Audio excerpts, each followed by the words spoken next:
The chamber was built to make decisions feel heavier than they already were.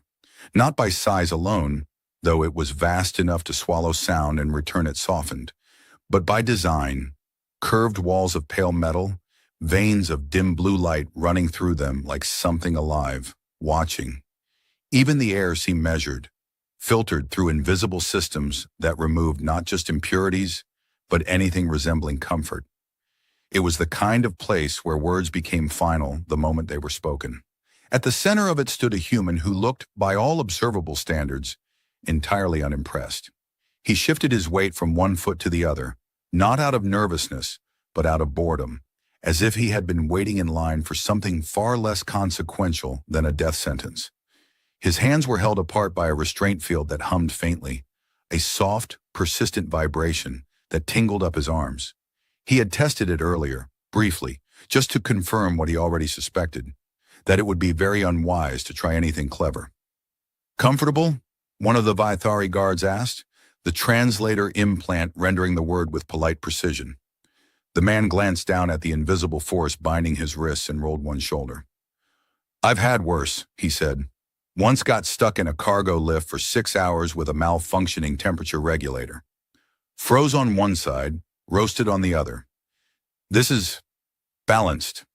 The guard stared at him for a moment, clearly uncertain whether that had been a complaint, a joke, or a confession of questionable life choices. Eventually, the guard decided none of those required a response and returned to stillness. Around them, the chamber filled slowly with officials, their robes layered in subtle variations that indicated rank, history, and in at least one case, a fondness for unnecessarily dramatic shoulder pieces. They spoke in low tones, their voices blending into a quiet, controlled murmur. Occasionally, one of them would glance toward the human, as if expecting him to suddenly reveal himself as something more dangerous than he appeared. He did not oblige them. Instead, he tilted his head slightly, studying the architecture like a tourist who had wandered into the wrong exhibit, but decided to stay anyway. "Nice place," he muttered, mostly to himself. "Very curved." The doors at the far end of the chamber opened without sound. Silence followed them in. It was not the natural quiet of a room waiting for something to happen, but the deliberate kind, the kind that moved through the gathered officials like a command. Every conversation ceased mid-word. Every movement stilled. Even the faint hum of the restraint field seemed to fade into the background. She entered without haste. Queen Sira did not need to hurry. The space adjusted around her, or perhaps it only felt that way. Her presence carried a weight that was not physical but undeniable, something shaped by years of command, of decisions made without hesitation and carried without regret. Her long ears, elegant and unmistakably Vithari, angled slightly back as she walked, her gaze already fixed on the center of the chamber. On him. The human straightened a little, not out of respect exactly, but out of recognition that something important had just entered the room. He squinted slightly as if trying to see her more clearly through the distance, then gave a small nod to himself. "Okay," he murmured. "Definitely upgraded security." She took her place at the elevated bench, the surface before her illuminating softly as data streamed into view. Reports, recordings, the precise and unembellished account of what the human had done to earn his place there. Trespass into restricted Vithari space, evasion of interception protocols, disabling of 2 escort vessels with methods that were, according to one report, unnecessarily creative. Refusal to comply with questioning upon capture. She read it all in silence. The chamber waited. Finally, she lifted her gaze from the display and looked directly at him. It was not a casual glance. It was the kind of attention that felt like being measured and understood in the same moment. "State your purpose," she said. The translator carried her voice across the chamber, but it did not diminish it. If anything, it sharpened it. The human considered the question for a moment, his brow furrowing slightly, as if he were deciding how honest he could afford to be. "That depends," he said at last. "Are we going with the official answer, or the one that actually makes sense?" A ripple of unease moved through the officials. One of them shifted, clearly preparing to object, but Sira raised a single hand, and the movement died before it could become sound. Her gaze did not leave the human. Begin with the official answer, she said. He nodded as if that were entirely reasonable. Officially, he said, I made a navigation error, panicked, and accidentally disabled two of your ships while trying to correct it. There was a pause, then, from somewhere in the chamber, a quiet, disbelieving breath. Siraj's expression did not change. And the answer that makes sense? He exhaled slowly, his eyes meeting hers without hesitation. I was looking for someone, he said. The words settled into the chamber, heavier than they should have been. Sira regarded him in silence, something in her posture shifting, just slightly, almost imperceptibly. Explain, she said. He smiled then, but it was not the careless expression he had worn before. There was something else behind it now, something older, something that did not belong to the man standing in the center of a Vithari trial chamber. I would, he said, but I get the feeling I'm running out of time. The chamber did not move, but the atmosphere did. It shifted in small, almost invisible ways, the kind that only those used to tension could feel. The human's words lingered longer than they should have, as if the room itself was deciding whether to accept them as truth or discard them as defiance. Sira did neither. She gestured once, and the display before her expanded, pulling up a sequence of recorded events. Light unfolded into motion. The chamber dimmed slightly as the projection took shape in the air between them. A ship appeared, compact, human-built, clearly modified beyond regulation. Its hull bore the scars of long travel, patched and repatched with materials that did not always match. It moved through Vithari space not like a trespasser trying to hide, but like someone who had decided that subtlety was a waste of time.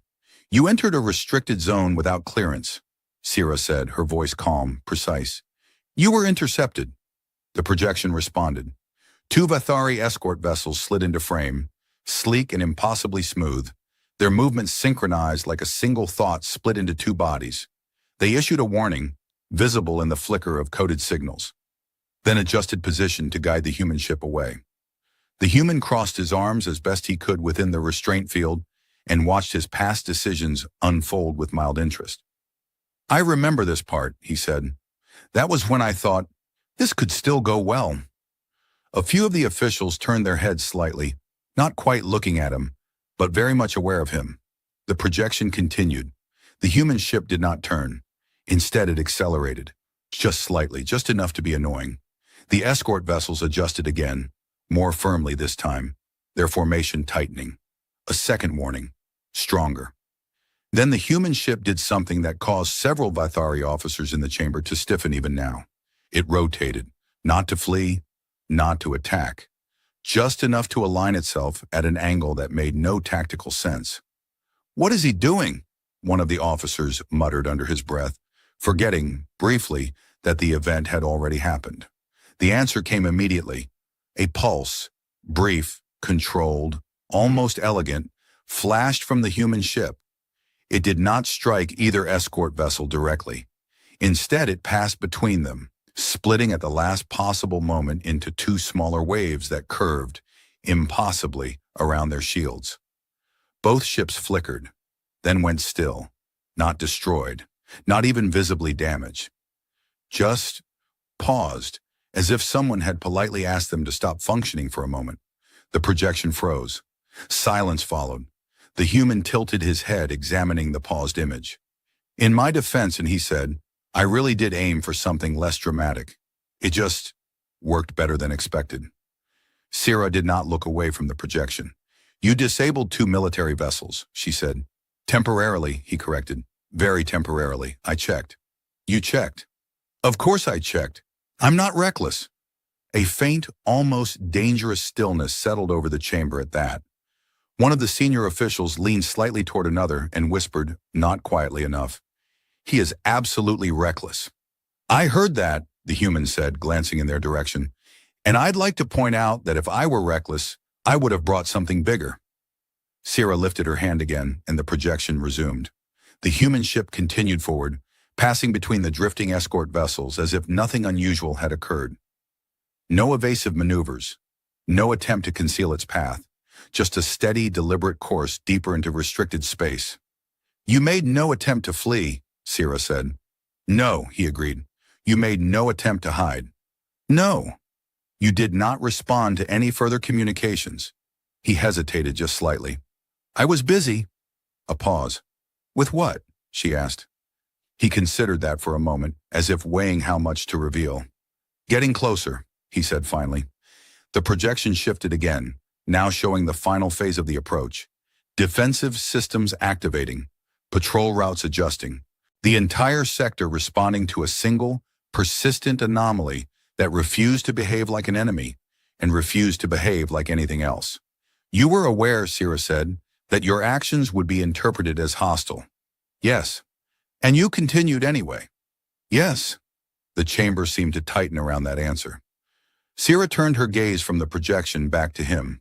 There was no anger in her expression, no visible judgment, only a focus that felt sharper now, more intent. You have offered no justification for your actions beyond a vague statement, she said. You claim you were searching for someone.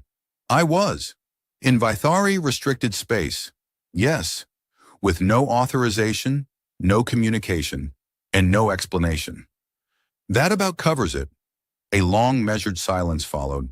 Then quietly Sira said, You understand the consequence of such actions? The human nodded. Very well, he said. This is the part where things usually go poorly. One of the guards shifted, clearly uncomfortable with how casually he was discussing his own fate.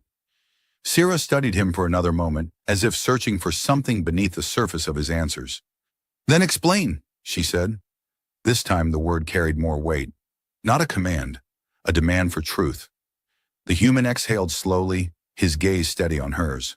I told you, he said. I was looking for someone. Sira did not blink. Then give me a name. For the first time since the trial began, the human hesitated. It was brief, but it was real. He looked at her, not past her, not around her, but directly at her, and something in his expression shifted, something that did not belong in a trial chamber. I was hoping, he said quietly, I wouldn't have to. The silence that followed did not feel empty. It felt like something waiting. Sira remained still, her gaze fixed on him, unblinking and precise. Around her the chamber held its breath in that peculiar, disciplined way of people who had long ago learned that speaking at the wrong moment could be more dangerous than any weapon. You were hoping, she repeated, her voice even, to enter restricted Vithari space, disable military escorts, refuse all communication, and avoid giving a name. The human gave a small, almost apologetic shrug. When you say it like that, it sounds less reasonable. A faint shift moved through the officials.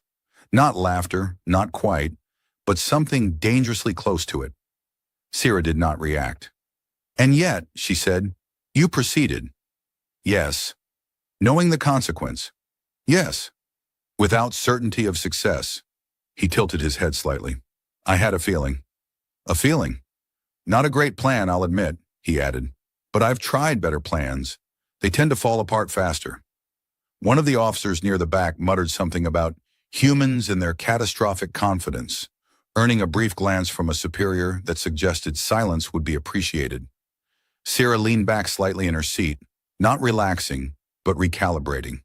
The display before her shifted again, now focusing on the captured data from the human ship. Layers of encrypted logs unfolded, each one partially reconstructed by Vithari systems. Your vessel, she said, contained extensive navigational records. Yeah, I've been told I don't clean those up very well. They indicate repeated course corrections over a period of several cycles. That sounds about right.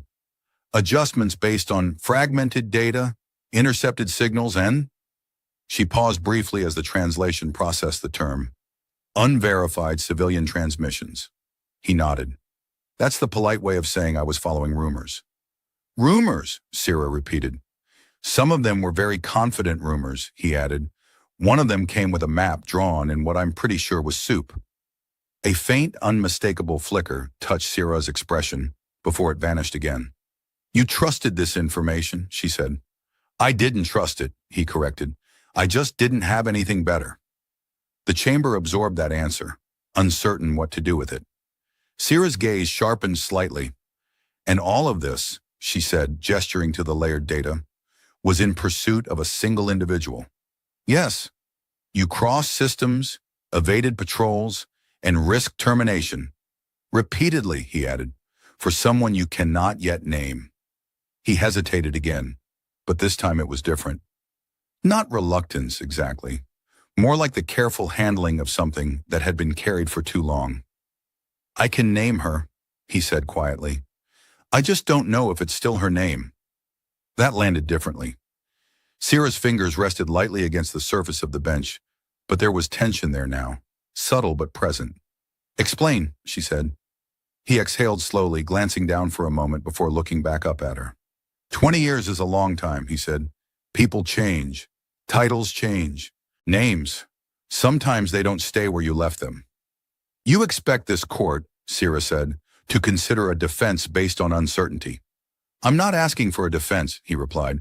I'm just trying to answer your question without being wrong. A pause. Then from somewhere near the front, a voice spoke. Measured, cautious. Your Majesty, one of the senior advisors said, the subject continues to avoid direct identification. This is consistent with deliberate obstruction. The human turned his head slightly. I'm not obstructing, he said. I'm being careful. Careful, the advisor repeated. Yes, there's a difference. From our perspective, the advisor said, there is not. The human considered that, then gave a small nod. Fair. Sierra raised her hand slightly and the exchange ended before it could grow into something less controlled. Her attention returned fully to him. You will provide a name, she said. This time there was no room left in the request. He understood that. He drew in a breath, holding it for a moment, as if aligning something inside himself. All right, he said. The chamber seemed to lean closer. He looked at her, not at the crown, not at the position, but at her. When I knew her, he said slowly, she wasn't a queen. No one moved. She didn't have guards or ships or people waiting for her to make decisions that would affect entire systems. His voice was steady, but there was something beneath it now, something that did not belong to the present moment. She had a habit of getting into arguments she couldn't win and then winning them anyway. A faint ripple passed through the chamber, confusion mixing with something harder to define. She used a different name, he continued, not the one you use now. Sierra did not interrupt. He took another breath. Her name was... The doors opened. Not with force, not with urgency, but with the precise, controlled motion of someone who knew exactly how much interruption they were allowed. An aide stepped forward, carrying a small sealed data unit. The timing was exact, too exact. The aide approached the bench and bowed slightly, extending the unit towards Sierra. Recovered from the subject's equipment, they said. Personal identification data, recently decrypted. The human closed his mouth. For the first time since the trial began, he looked genuinely uncertain. Sierra accepted the unit without taking her eyes off him. The surface of the bench responded immediately, unfolding the contents into light. A name appeared. An image followed. Older, yes. Changed. But not enough to erase what had been. The chamber did not understand what it was seeing, but Sierra did. Her hand, which had begun to rise, perhaps to continue, perhaps to decide, stopped. Just for a moment. Just long enough for 20 years to collapse into a single, impossible recognition. The name did not echo. It did not need to. It simply existed there, suspended in light, undeniable. Sierra did not move. That more than anything unsettled the chamber. Her stillness was not the composed stillness of authority. It was something else, something far more dangerous, because it did not belong to the present moment at all.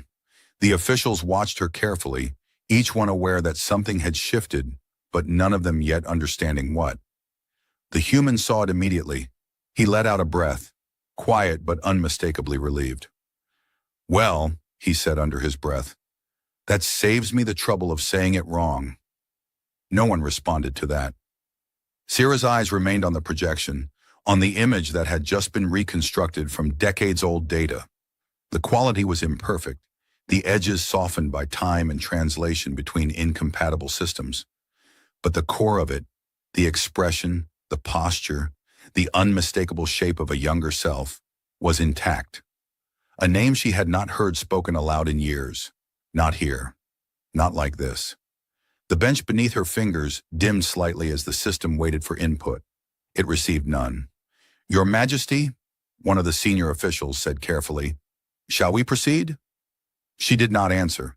Instead, she looked at him. Not as a subject, not as a defendant, as a question. The human met her gaze, and for the first time since the trial began, the ease in his expression faltered. Not completely, not enough to break him, but enough to reveal that whatever he had been carrying to reach this moment was heavier than he had let on. "Took you a second," he said, softer now. A few of the guards shifted at the familiarity in his tone, but Sira raised a hand without looking away, and the movement stopped. "You," she said. It was not a question. He gave a small nod. "Yeah." Another pause. "You are older," she said. He blinked once, then let out a short breath that might have been a laugh. "That tends to happen," he replied. "I tried to avoid it, but the universe insisted." There it was again, that strange, misplaced humor, threading through something that should have been far more severe. And yet, for a brief moment, something almost unrecognizable passed through Sira's expression. Not softness, but memory. "You should not be here," she said. "I figured that part out when your ship started shooting at me," he said. "In my defense, I did try to knock first. You disabled 2 of my escort vessels." "Temporarily," he corrected again, out of habit more than defiance. "They'll be fine. Probably annoyed, but fine." A faint ripple moved through the chamber again, this time edged with something sharper, uncertainty, perhaps even disbelief. Sira descended from the bench. That was not part of the process. Several officials exchanged quick, silent looks, but none of them spoke. They knew better than to interrupt a deviation they did not yet understand. She stopped a few steps away from him, close enough now that the differences were clearer. Time had changed him. There were lines where there had been none, weight where there had once been lightness. But beneath it, unmistakably, he was the same, and he was looking at her as if she had not changed at all. "That is not my name anymore," she said. He nodded once.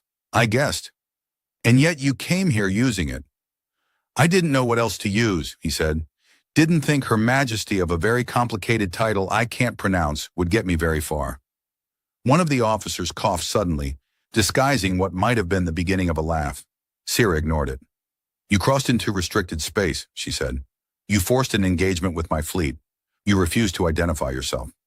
"I didn't think you'd recognize me from a transmission," he said, "and I didn't exactly have time to schedule an appointment." "You could have died." "Yeah," he agreed. "That part wasn't ideal." A pause. "But you came anyway," she said. He looked at her then, properly, without deflection, without humor to soften it. "I told you I would," he said. The words landed quietly, but they landed. Something in Sira's posture shifted again, subtle but real. The chamber, already strained, seemed to tighten further around that exchange. One of the advisors stepped forward, unable to remain silent any longer. "Your Majesty," they said, careful but firm, "this individual has committed multiple violations of Vathari law. Regardless of prior association, the protocol is clear." Sira did not look at them. "I am aware of the protocol," she said. "Then, remove the restraints." The words cut through the chamber like a clean break in metal. For a moment, no one moved. The guard nearest the human hesitated, clearly unsure whether he had heard correctly. "Your Majesty? Remove them," she repeated. The hesitation lasted exactly 1 second longer than it should have. Then the guard stepped forward and deactivated the field. The hum vanished. The human flexed his hands slowly, as if reacquainting himself with something simple and long denied. "I have to say," he murmured, "that's already a better outcome than I planned for." No one laughed, but the tension changed. It was no longer the tension of a trial nearing its conclusion. It was something far more unpredictable. Sira studied him for another moment, then said, "You will explain everything." He nodded. "That was always the plan." "And you will do so," she added, her voice steady again, returning to something closer to command, "without damaging any additional military assets." He raised his hand slightly as if in surrender. "No promises," he said, then paused, catching himself.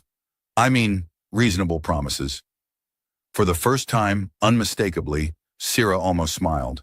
And that, more than anything else, unsettled the entire chamber. The restraint field vanished, but the weight in the chamber did not. If anything, it grew heavier. The human rubbed his wrists slowly, as if testing reality rather than circulation. He glanced around, taking in the guards, the officials, the very uncomfortable collection of people who had just witnessed a death sentence turn into something else entirely.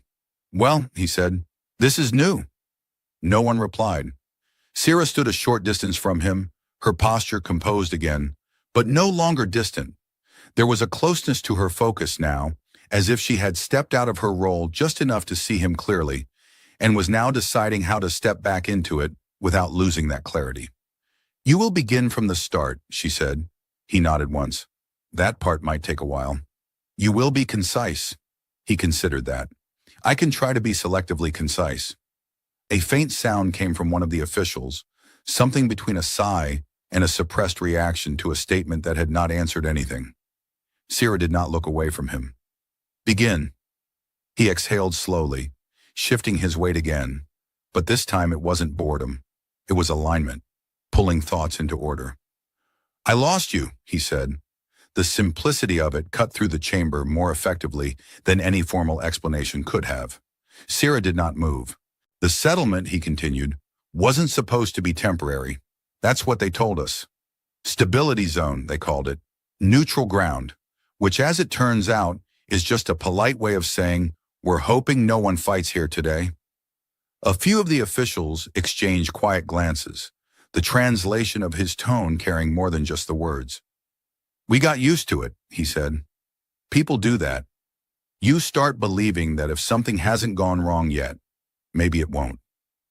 And then it did, Sira said. He gave a small nod. Yeah, it did. The chamber remained still, but the projections behind Sira shifted slightly, as if responding to the narrative. Pulling up archived conflict data from that region, timelines, fragments of recorded history. I remember the day, he said. Not because it was dramatic, it wasn't. That's the part people always get wrong. There was no warning speech, no big moment where everything slowed down. He paused briefly. Just a noise, then another. Then everything started breaking. His voice stayed steady, but there was something underneath it now, something older than the chamber they stood in. They pulled you out fast, he continued, faster than anyone else. I didn't understand it at the time, thought it was luck. Sira's fingers curled slightly at her side, almost imperceptible. It wasn't luck, she said quietly. No, he agreed. Turns out it wasn't. He glanced at her, then back at the space between them, as if the past was somewhere just out of reach, hovering. I looked for you after, he said. At first it was simple. Ask around, check the evacuation routes, see who got moved where. And when you found nothing, Sira said, I assumed you were somewhere else, he said, somewhere safer. A faint, humorless smile touched his expression. Turns out, somewhere safer is a very big place.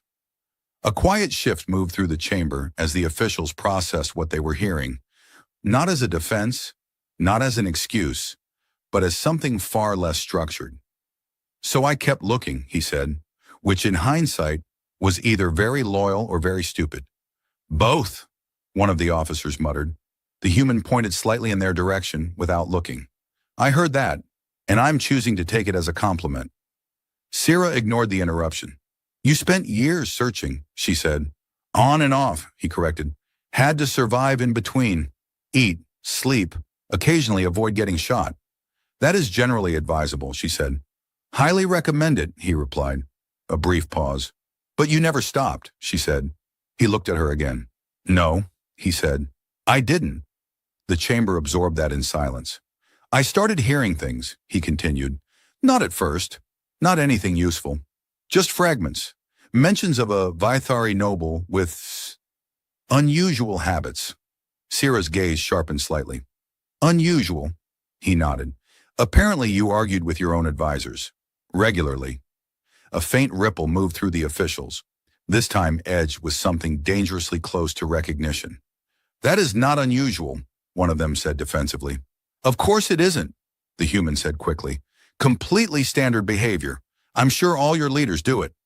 They do not, the same official replied. That explains a lot, he murmured. Sierra's expression did not change, but there was something in her eyes now, something that did not belong to the present moment alone. You followed rumors, she said.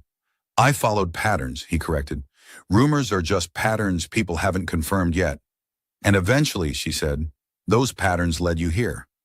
Eventually, he agreed. He shifted again, this time stepping slightly closer. Not enough to break any unspoken boundaries, but enough to make the space between them feel smaller. I didn't know it was you, he said. Not for sure. Not until I got close enough that your ship started trying to remove me from existence. That is standard procedure, she said. Yeah, I figured that out too. Another pause. But you kept going, she said. He nodded. I told you, he said. I was looking for someone. Sierra held his gaze. And now you have found her, she said. For the first time since the trial began, he hesitated in a way that had nothing to do with uncertainty. Yeah, he said quietly. I guess I did. The chamber did not know what to do with that. Neither, it seemed, did the queen. The chamber did not return to normal. It tried. You could feel it in the way the systems adjusted. Lights recalibrating, displays reorganizing themselves. Officials subtly shifting back into positions that made sense in a trial.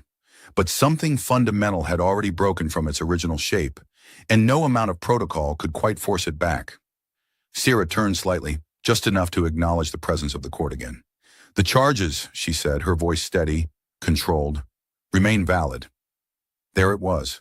Structure, order, something the chamber could understand. Several officials straightened almost immediately, relief flickering across their expressions.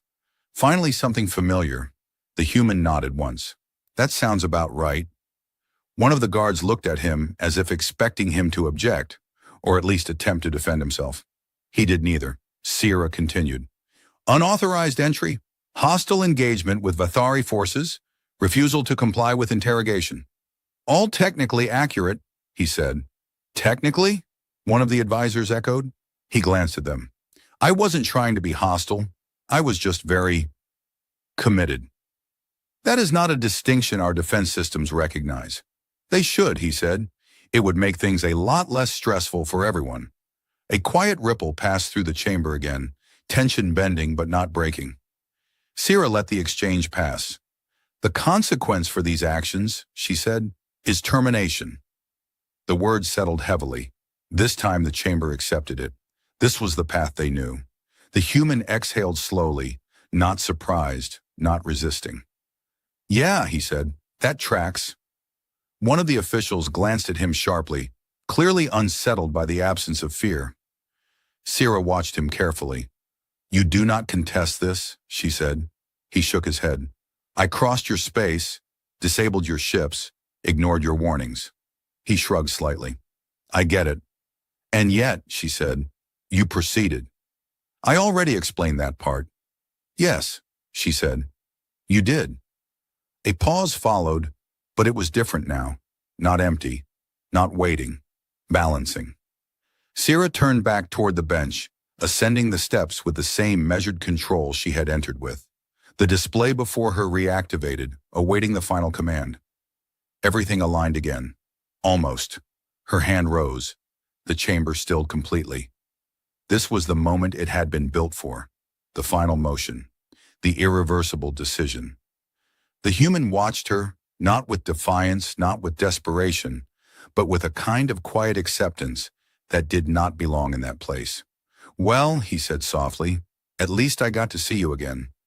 The words were simple. They were not strategic. They did not attempt to influence anything, and yet they landed harder than anything else he had said.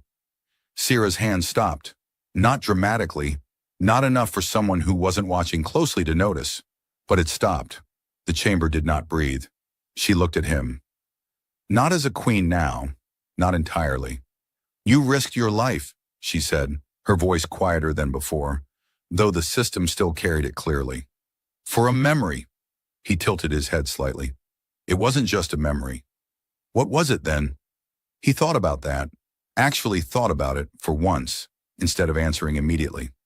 A promise, he said, The word lingered.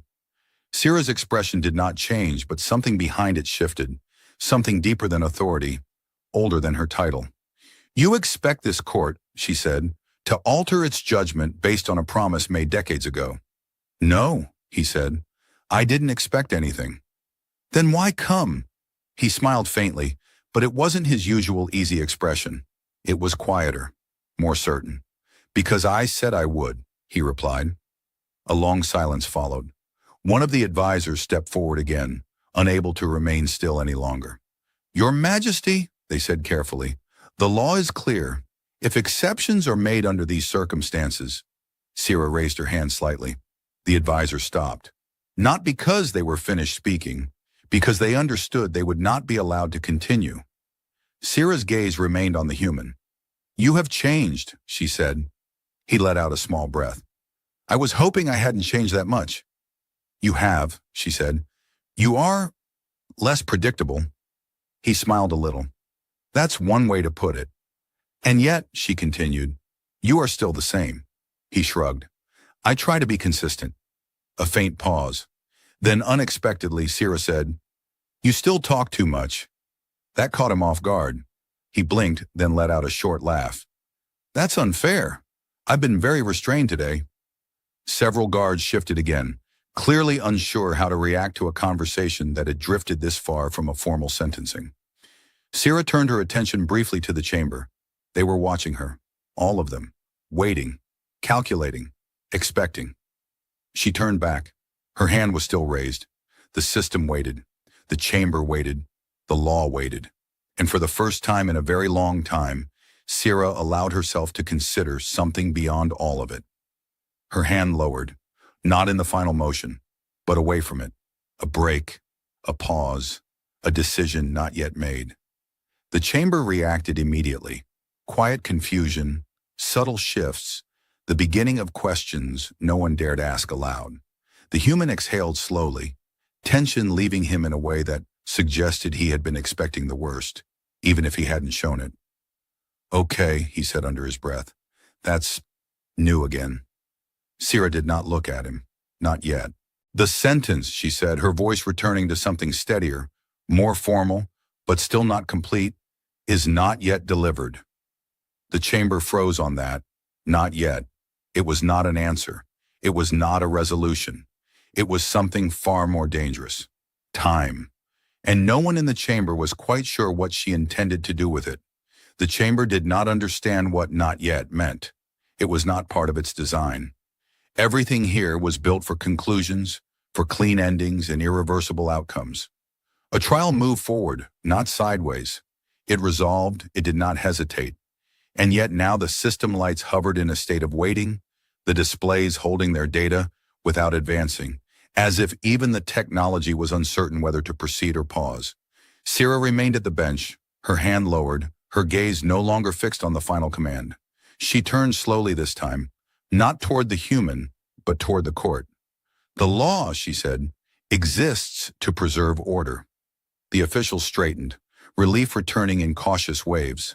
This was familiar ground again. "It defines consequence," she continued. "It ensures that actions carry weight." A few heads nodded. "And it does not," she added, her voice sharpening just slightly, "remove responsibility from those who interpret it." That was less comfortable.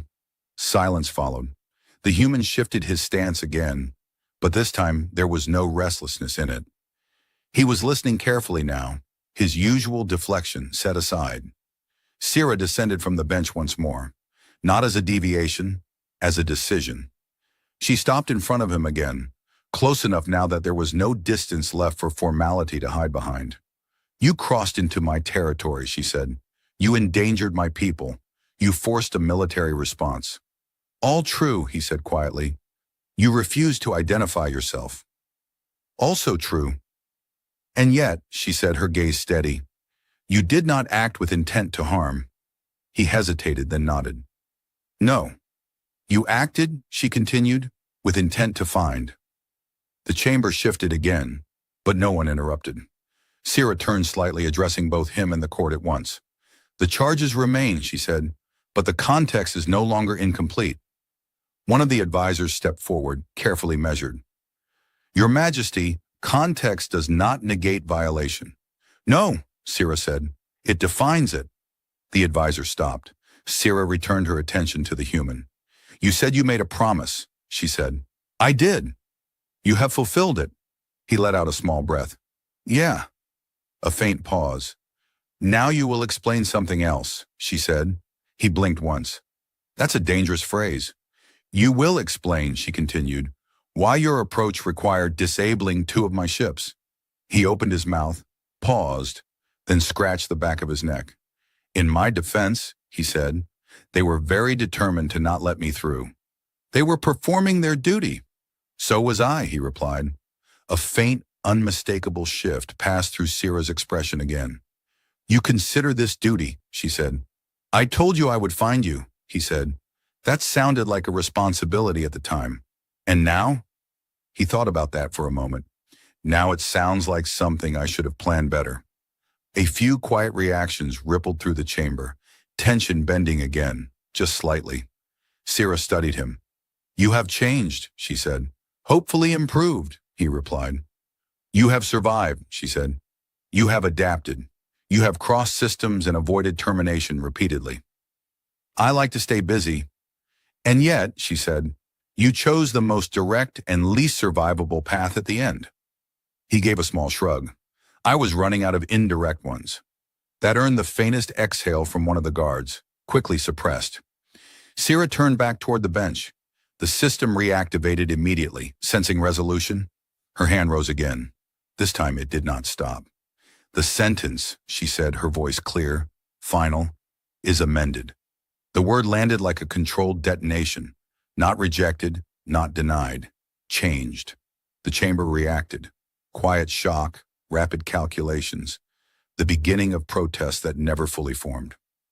The charges of hostile engagement are reclassified, she continued, as unauthorized but non-lethal interference. One of the advisors stepped forward again, unable to contain it. Your Majesty, that is accurate, she said without looking at them. The advisor stopped. The charge of refusal to identify is upheld, she added. The human nodded slightly. Fair. And the consequence, she said, is reassigned. Now the chamber leaned in. Even the system seemed to focus. Sira lowered her hand. Service, she said. The word echoed. The human blinked. That's new. You will remain, she said, under supervision. He raised an eyebrow. Supervision sounds ominous. You will assist in repairing the systems you disrupted. That sounds less ominous. You will explain your methods, she continued, in full technical detail. He winced slightly. That sounds extremely ominous. And, she said, her gaze settling on him once more, you will not leave Vithari space without authorization. He considered that. Then he smiled. Not the careless smile from before, not the deflecting one, but something quieter, something steadier. Yeah, he said. I think I can manage that. A long silence followed, but it was different now. Not tension, not uncertainty. Something settled. Sira held his gaze for a moment longer, then turned away, ascending the bench for the final time. The chamber adjusted. The systems aligned. The trial concluded. But something else had begun, something that did not fit into any protocol or structure the Vithari had ever written. The human exhaled slowly, looking around at the room that had nearly ended him and had instead changed direction. Well, he murmured to himself, that went better than expected. One of the guards, still watching him carefully, said, You are not free.